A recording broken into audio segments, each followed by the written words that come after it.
우리에게 주시는 하나님의 말씀은 여호수아 4장 1절에서 9절 말씀입니다. 쉬운 성경으로 제가 봉독하도록 하겠습니다. 온 백성이 요단강을 다 건너자 여호와께서 여호수아에게 말씀하셨습니다. 각 지파에서 한 사람씩 12명을 뽑아라. 그리고 제사장이 서 있던 강 한가운데서 한 사람이 한 개씩 큰 돌을 골라 모두 12개를 가져오너라. 그 돌들을 오늘 밤에 너희가 머무를 곳에 두어라.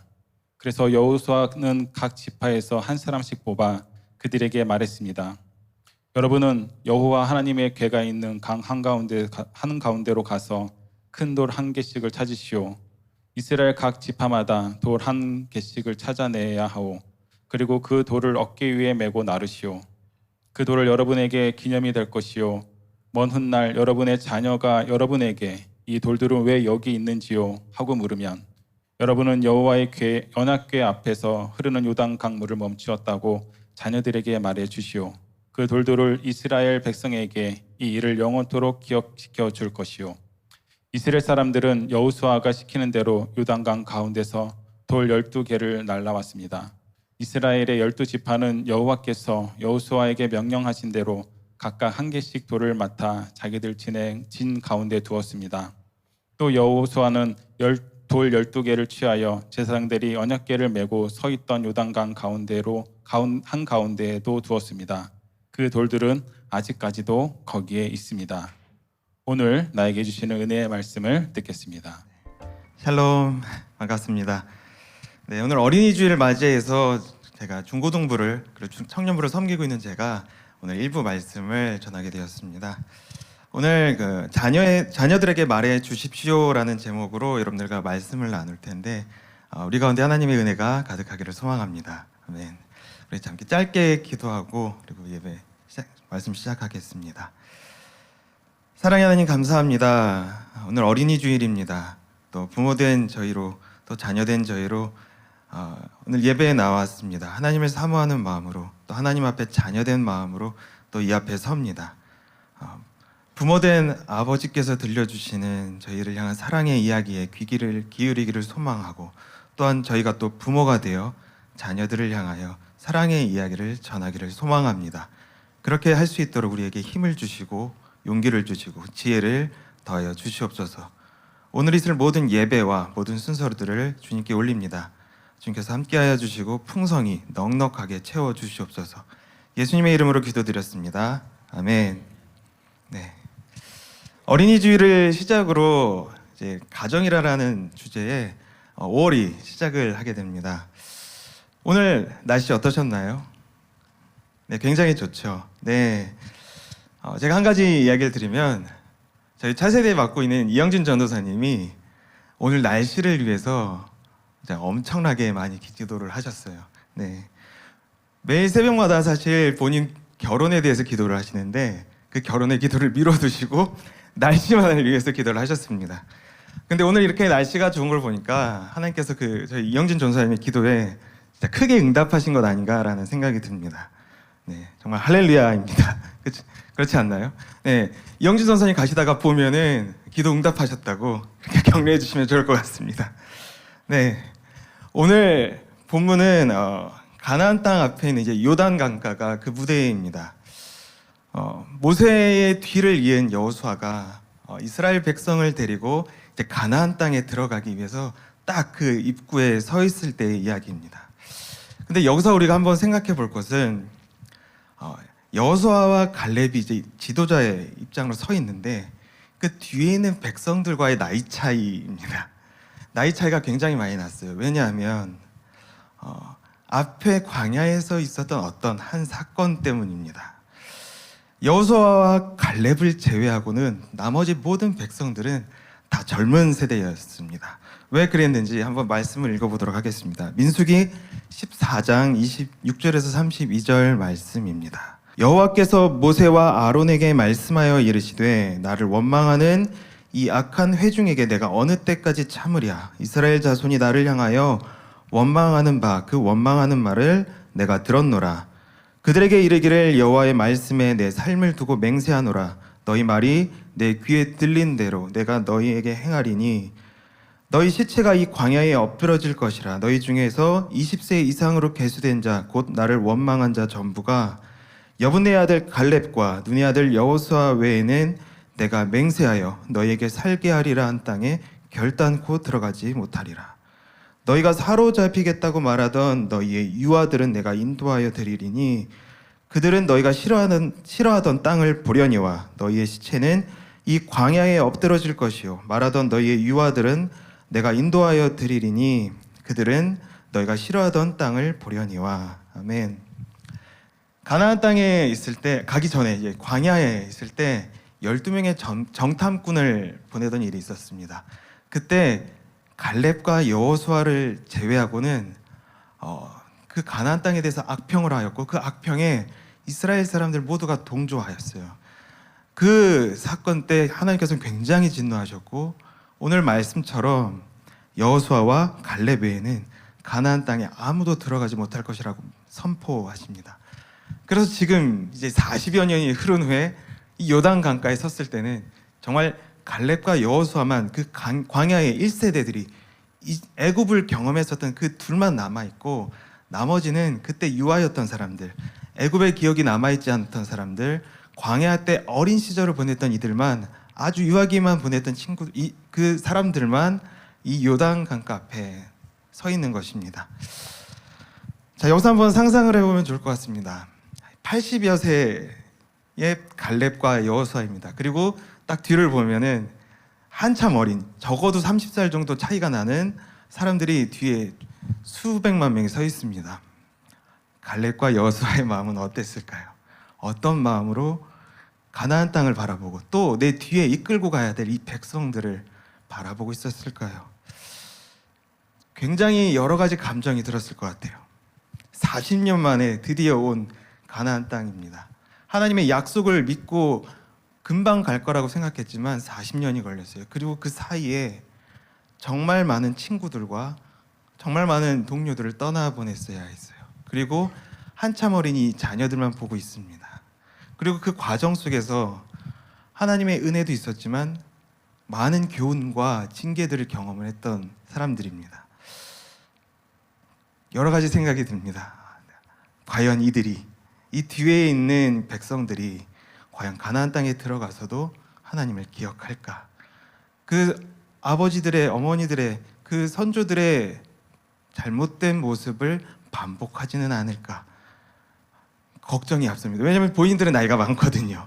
그래서 이제 가나안 땅에 들어가고 나서 떠나갈 이제 곧 수명이 닿을 그 시기가 얼마 멀지 않았는데 아직 이 뒤에 있는 백성들은 한창입니다. 그래서 더 걱정이 컸을 것 같아요. 이 백성들을 바라보면서 어떻게 하면 좋을까? 어떻게 이들에게 이 광야의 교훈들을, 광야의 이야기들을, 광야의 하나님의 그 은혜들을 기억하게 할 수 있을까? 그것을 많이 고민했을 것 같습니다. 그 고민 속에 있던 여호수아에게 하나님께서 나타나서 이렇게 말씀을 하십니다. 12지파의 대표들을 한 명씩 한 명씩 부르라. 그리고 그들을 요단 강가로 보내서 거기서 가장 큰 돌들을, 가장 웅장하고 우람한 돌들을 가져오라라고 말씀하십니다. 그리고 그 돌들을 모아서 하나의 기념물을 만들라라고 말씀을 하십니다. 가나안 땅에 이제 막 들어가서 전쟁도 해야 되고 정복도 해야 되고 살아갈 집도 만들어야 되고 바쁜데 갑자기 강가에 가서 커다란 돌들을 가지고 오라니요. 도대체 하나님은 무슨 의도셨을까요? 그 이유에 대해 오늘 본문에 대해서는 이렇게 이야기를 하고 있습니다. 여호수아 4장 5절에서 7절 말씀을 제가 읽어드리겠습니다. 그들에게 말했습니다. 여러분은 여호와 하나님의 궤가 있는 강 한가운데로 가서 큰 돌 한 개씩을 찾으시오. 이스라엘 각 지파마다 돌 한 개씩을 찾아내야 하오. 그리고 그 돌을 어깨 위에 메고 나르시오. 그 돌은 여러분에게 기념이 될 것이요. 먼 훗날 여러분의 자녀가 여러분에게 이 돌들은 왜 여기에 있지요? 하고 물으면 여러분은 여호와의 언약궤 앞에서 흐르는 요단강 물이 멈추었다고 자녀들에게 말해 주시오. 이 돌들은 이스라엘 백성들에게 이 일을 영원토록 기억시켜 줄 것이요. 아멘. 왜 돌을 세우라고 하셨을까요, 하나님이? 네. 이 돌을 볼 때마다 무엇을 떠오르라고, 무엇을 기억하라고 요청하신 것일까요? 네, 우리의 기억은 희미해져 갑니다. 시대가 시대를 넘어가고 자녀가 또 그 자녀를 낳고 그 자녀를 낳으면 자꾸 기억은 사라지고 앞에 있었던 일들에 대한 이야기들은 점점 옅어져 갑니다. 부모가 그 자녀에게 전달할 수 있지만 또 그 다음 자녀에게는, 그 다음 자녀에게 과연 그 이야기가 제대로 전달될 수 있을지에 대해서는 누구도 확신할 수 없습니다. 그래서 이 돌들을 바라보며, 이 돌 자체가 어떤 신성한 의미가 있거나 어떤 능력이 있거나 대단히 거룩한 것은 아닙니다. 그냥 돌일 뿐입니다. 그냥 돌이에요. 하지만 이 돌은 가리킨 방향이 있습니다. 그리고 이 돌에는 담겨진 이야기가 있습니다. 강가에 그냥 멀뚱히 서 있는 그 커다란 12개의 돌을 보면 누구라도 궁금해할 것입니다. 왜 여기에 이 돌이 있지요? 왜 여기에 이 커다란 돌들이 12개가 마치 우리 선조들의 지파의 수와 같이 12개가 왜 여기에 있지요?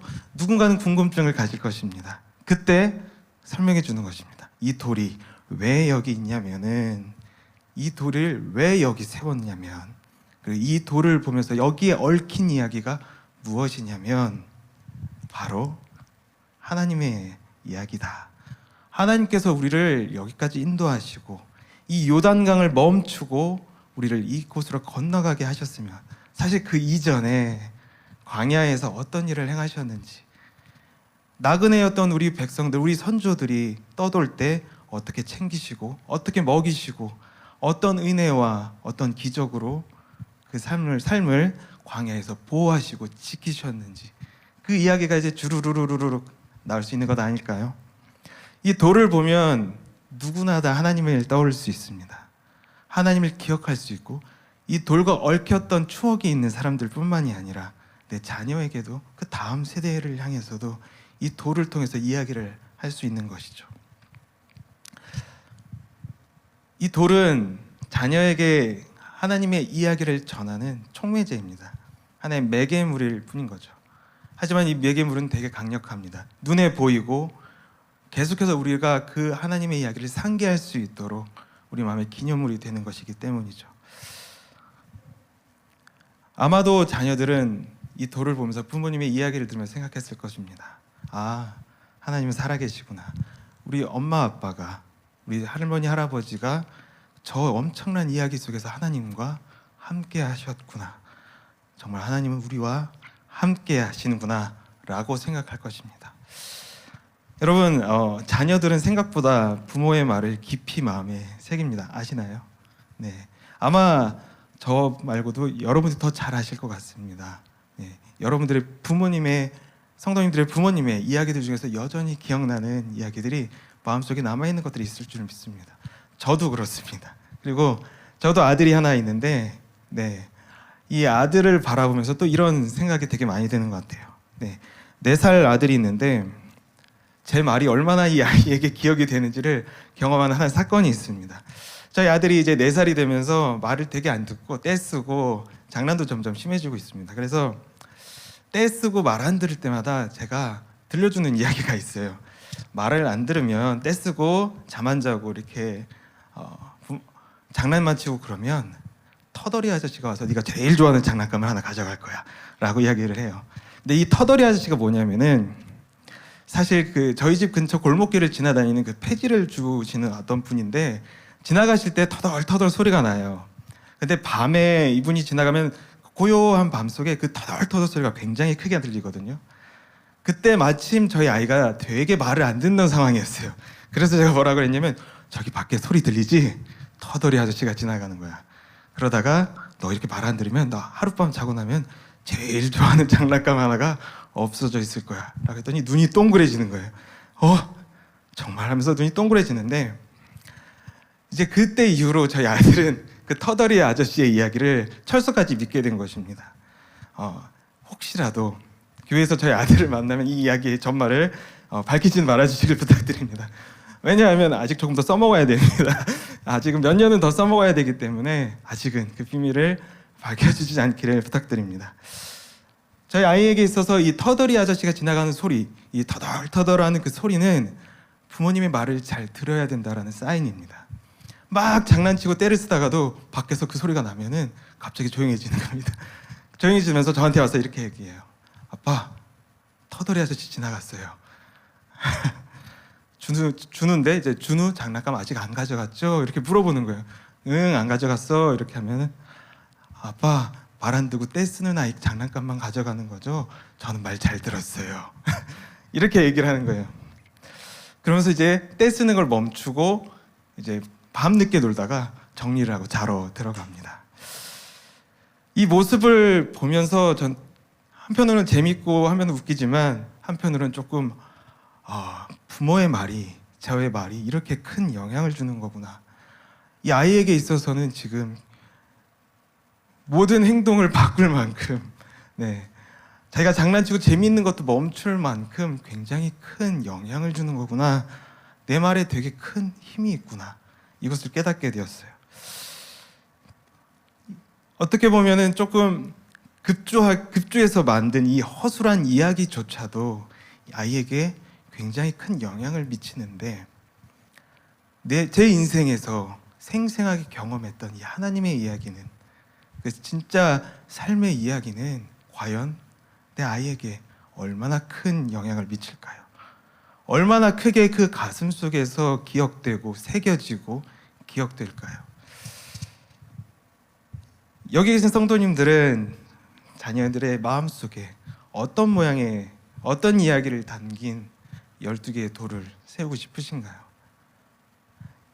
여호수아는 이스라엘 백성들, 자녀와 같았던 뒤에 있었던 수십만의, 수백만의 백성들에게 12개의 요단강가의 돌을 세우며 하나님의 은혜와 하나님의 인도의 이야기를 세웠습니다. 그리고 그것은 계속해서 기억되고 계속해서 노래되고 이야기되며 자자손손 전해지기를 축복하였습니다. 부모가 자녀에게 전해주고 싶은 이야기는 참 많습니다. 성공의 이야기, 또 인생의 이야기, 내 인생의 지혜들, 어떻게 하면 또 건강하게 지낼지, 어떻게 하면 행복하게 지낼지, 어떻게 하면 평안하게 안정적으로 지낼지, 수많은 이야기들이 있습니다. 생활의 많은 부분들을 하나하나 챙길 수 있는 많은 이야기들이 있죠. 그런데 혹시 하나님에 대해서, 내가 만난 하나님에 대해서, 내가 경험한 우리 예수 그리스도의 복음에 대해서 자녀들과 나눠보신 적 있으신가요? 내 자녀들에게 그냥 교회 가서 목사님 얘기를 들어 이렇게 하는 것 말고 나의 삶에 있는 내가 만난 하나님의 이야기를 나눠보신 적 있으신가요? 내가 어떻게 하나님을 만나게 되었는지, 내 인생의 고비고비마다 나의 고통과 환난의 순간에 어떻게 하나님이 나를 사랑하셨고 은혜로 나를 이끄셨으며 성령님이 어떻게 그 위기 가운데서 나를 인도하셨는지, 그리고 내가 어떻게 하나님을 만나서 나의 모난 부분들이 변화하고 닦여가고 연단되어 갔는지, 내가 만난 그 예수 그리스도의 이야기들, 복음의 이야기들을 자녀들과 한번 나눠보시면 어떨까요? 내 인생의 기념물들, 사람마다 다 다를 것 같습니다. 하나님을 만난 기념물들은 우리 모두가 다 다를 거예요. 이야기들이 다르고 추억들이 다르고 감정들이 다르고 그 기억들은 모두가 다를 것입니다. 그렇게 의미가 있습니다. 내 부모님만의 특별한 이야기이기 때문에, 내 자녀를 향해서 들려주는 나만의 이야기이기 때문에 그래서 더 의미가 있고 특별합니다. 그래서 나의 돌이 되는 겁니다. 나의 12돌이 되는 것입니다. 그 안에는 영광과 기쁨의 기념물도 있지만 고난과 흉터도 있습니다. 하나님을 만난 기념물이 어떻게 다 성취와 어떤 영광의 순간들만 있겠습니까? 나의 자금들이, 나의 연약함이 깎여 나가고 나의 실수와 범죄함이, 나의 자기중심성이 드러나면서, 나의 모남이 드러나면서 내 안에 불가피하게 새겨진 흉터들도 있을 것입니다. 이 야복강가에서 하나님과 씨름하던 야곱이 있습니다. 야곱에게 있어서는 하나님과 씨름하면서 다친 이 관절뼈의 상처, 절뚝이는 그 절름발이 발이 하나님과의 기념물입니다. 그 다리를 절뚝이는 것을 볼 때마다, 내 다리에 절름절름 거리는 것을 몸이 기억할 때마다 그 야복강가의 그 기억을 떠오르지 않겠습니까? 하나님과 하루 종일 씨름하며 축복을 주십시오라고 애타게 붙잡았던 그 기억을 떠오르지 않겠습니까? 그리고 그 야곱이 어찌 자신의 12 아들에게 베델의 하나님의 이야기를 하지 않았겠습니까? 돌베개를 자면서 그 추위 속에서 광야에서 그 한밤중에 만났던 그 하나님의 이야기를 어찌 전하지 않겠습니까? 베델을 지나갈 때마다 이야기할 것입니다. 저기가 바로 그곳이다. 저기가 바로 내가 하나님을 만났던 그곳이고 저기서 나는 하나님의 살아계심을 느꼈다. 그 이야기를 할 것 아닙니까? 자녀들은 그것을 보면서 무엇을 느낄까요? 아, 내 아버지가 하나님을 저기서 만났구나. 하나님과 교제했던 곳이구나. 나도 그런 하나님을 만나고 싶다. 나도 그런 하나님을 내 인생에, 나의 삶의 이야기 속에 모시고 싶다. 그런 마음들이 들지 않을까요? 그리고 베델을 볼 때마다 생각할 겁니다. 우리 아버지를 생각하고 또 우리 아버지의 하나님을 생각하고 계속해서 그 안에, 그 기념물 안에는 자자손손 대대로 자녀들에게 이어지는 그 기억들이, 하나님과의 기억들이 계속해서 쌓여가지 않을까요? 우리의 인생에 있어서, 하나님과의 이야기에 있어서 여러 가지 이야기, 기념물들이 있습니다. 저에게는 힘든 시기에 불렀던 찬양들이 있습니다. 그것 또한 기념물인 것 같습니다. 네, 저희 아이가 조금 더 크면은 그 찬양을 들려줄 생각입니다. 제가 노래는 잘 못 부르지만, 네, 제가 찬양하는데 은사가 그렇게 많지는 않지만 아이에게 들려줄 생각입니다. 들려주면서 그 찬양에 얽힌 저의 이야기를 들려줄 생각입니다. 이 찬양을 부를 때 어떤 상황이었고 나의 삶에 어떤 이야기들이 채워졌었는지 그 이야기를 들려줄 생각입니다. 우리에게는 다 그런 공간들이 있을 수 있습니다. 기도하던 공간, 내가 정말 힘들었을 때, 마음이 낮아졌을 때 찾던 기도의 자리, 골방의 자리들, 낡은 성경책, 그 모든 것들이 하나님을 기억할 수 있는 하나의 촉매제입니다. 그것을 가지고 자녀들과 함께 이야기를 나눠보시면 어떻습니까? 그것을 통해서 자녀들은 주님과 연결되고 또 여러분과 자녀들이 신앙으로 연결될 수 있습니다. 이스라엘 사람들이 몇천 년을 떠돌아 고향 없이 살게 되었습니다. 나그네 생활을 하며 떠돌아다니며 나라도 없었고 국가도 없었고 그들의 뿌리도 정말 흔들리는 시기가 있었습니다. 지금은 저기 아프리카 위쪽 그 지중해 지역에 그들의 나라가 있지만 그들의 나라가 생긴 건 아직 100년도 채 되지 않았습니다. 그 오랜 시간 떠돌아다니면서도 그 이스라엘 민족이 뿌리와 정체성을 이어갈 수 있었던, 그것을 지켜갈 수 있었던, 기억할 수 있었던 그 이유에 대해서 들은 적이 있습니다. 그것은 바로 부모가 자녀들에게 신앙의 이야기들을 항상 이야기하였다라는 것입니다. 하나님과 연결되어 있었다라는 그 정체성을 나만 갖고 내 입에 꼭 담고 살아가다가 하나님 만나러 가는 것이 아니라 내 자녀들에게 그 이야기를 나누었다라는 것입니다. 반복해서 계속해서 그 아이가 그것을 외울 때까지 나누었다라는 것입니다. 2000년이 넘는 시기 동안 나라도 없고 땅도 없고 아무것도 없지만 다시 그 언어가 회복되고 영토가 회복되고 민족이 회복된 사례는 지구상에 유일합니다. 로마도 사라졌고 그 거대한 저기 중국의 그 몽골 제국도 사라졌고 모든 민족들이 한때 이 나라를 덮었지만 이 세계를 덮었지만 다 멸망하고 나서는 사라집니다. 언어도 사라지고 그들의 문화도 사라지고 정체성도 사라집니다. 하지만 이들은 지켰습니다. 어떻게 해요? 자녀를 향해 이야기함을 통해서입니다. 그 자녀들의 마음속에 하나님의 그 12도를, 하나님을 기억할 수 있는 그 12도를 세워줌으로 인해서 그들이 하나님을 기억할 수 있었습니다. 계속해서 기억할 수 있었습니다. 신명기 6장에서는 하나님의 사랑에 대해 쇠마 말씀을 가르칩니다. 그리고 그것에 대해서 당부하는 이야기가 있습니다. 신명기 6장 7절에서 9절 말씀을 제가 읽어드리겠습니다. 내 자녀에게 부지런히 가르치며 집에 앉았을 때든지 길을 갈 때든지 누워있을 때든지 일어날 때든지 이 말씀을 강론할 것이며 너는 또 그것을 내 손목에 매어 기호를 삼으며 내 미간에 붙여 표로 삼고 또 내 집 문설주와 바깥문에 기록할지니라. 네, 이 얼마나 강력한 표시일까요? 볼 때마다 떠오르지 않겠습니까? 집에 들어갈 때마다 떠오르고 내 몸에 붙어있는 말씀을 볼 때마다 떠오르고, 물론 그렇게 한다고 해서 우리의 신앙이 완전해지고 대단해지고 하나님의 사랑을 받는 것은 아닙니다. 하지만 이 노력은 무엇이냐면 내가 항상 하나님을 기억하겠다라는 것, 나만이 아니라 내 자녀들도, 나의 가족들도, 그 후손들까지 하나님을 기억할 것을, 하나님의 사랑과 은혜를 언제나 잊지 말 것을 당부하는 노력입니다. 지금 현재 한국교회를 채우고 있는 저희 부모 세대, 저까지 간신히 포함해서 한국교회의 성장기를 살아온 세대입니다. 감사하게도 은혜와 축복 가운데 20대를 보내고 정말 뜨거웠던 교회의 모습들을 가슴에 많이 담고 있는 세대인 것 같습니다. 그러나 제가 맡고 있는 지금 20대, 그다음에 그 이하에 있는 중고등부, 그 이하에 있는 세대들은 조금 상황이 다릅니다. 교회의 침체기를 살아가고 있습니다. 이 아이들이 밖에 나가서 복음을 접할 기회가 많지 않습니다. 그리고 이들이 살아가는 땅의 분위기는, 문화는, 상황은 어둡고 굉장히 복음과 반대되는 이야기들이 가득한 세상을 살아갑니다. 그리고 더 그렇게 될 가능성이 많습니다. 이 아이들에게 어떻게 하나님의 이야기를 전해야 할까요?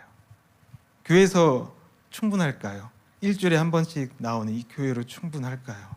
아닙니다. 그걸로는 부족합니다. 그러나 이 아이들에게 한 가지 소망이 있는 것은 믿음의 부모님들이 계시다라는 것입니다. 하나님께서 그들에게 믿음의 부모 세대를 두셨다라는 것, 하나님을 알고 하나님의 사랑을 알고 그 뜨거웠던 하나님의 기억을 품고 있는 부모 세대를 함께 두셨다라는 것은 이 아이들에게 여전한 소망입니다. 이 부모 세대가 없다라면 정말 소망이 없을 것입니다. 왜냐하면 그들에게 누구도 하나님의 이야기를 가르쳐 줄 수 없기 때문이죠. 그러나 부모 세대가 있다라는 것은 그들에게 아직 우리가 전할 수 있는 기회가 있다라는 것입니다. 자녀들에게 말해 주십시오. 하나님의 은혜와 사랑을 떠올리게 하는 그 12돌을 그 안에 심어 주셔야 합니다. 내가 경험한 하나님의 사랑에 대해서 이야기를 해주셔야 하고, 내 삶에 부어진 하나님의 은혜에 대해서, 하나님의 도움에 대해서, 그 촘촘하게 챙겨주시는 하나님의 손길에 대해서 이 아이들에게 전달을 하셔야 합니다. 내가 만난 하나님에 대해서 말씀하셔야 합니다. 부모의 생생한 이야기는, 신앙의 이야기들은 우리 자녀들이 인생을 살아가며 기억하고 되새기고 계속해서 회상되는 중요한 기념물이 될 것입니다. 그 기념물은 어느 때 그 아이들이 하나님께 돌아가고 하나님을 찾고 하나님 앞에서 무릎 꿇고 하나님의 이름을 부르는 힘이 될 것입니다. 이곳에 계신 성도님들에게도 그런 하나님의 이야기가 있을 줄 믿습니다. 그 이야기들을 이 5월 이 가족들이 많이 보이고 가정이라는 주제 가운데서 우리가 많은 행사를 하는 이 시기에 조금 더 용기를 내어서 아이들과 나눠보시면 좋을 것 같습니다. 내가 만난 하나님은 이렇다. 내 삶에 역사하신 하나님은 이런 모습이었다. 나는 이런 하나님을 너무 사랑하고 너무 찬양한다. 이 이야기를 자녀들과 함께 나눠보십시오.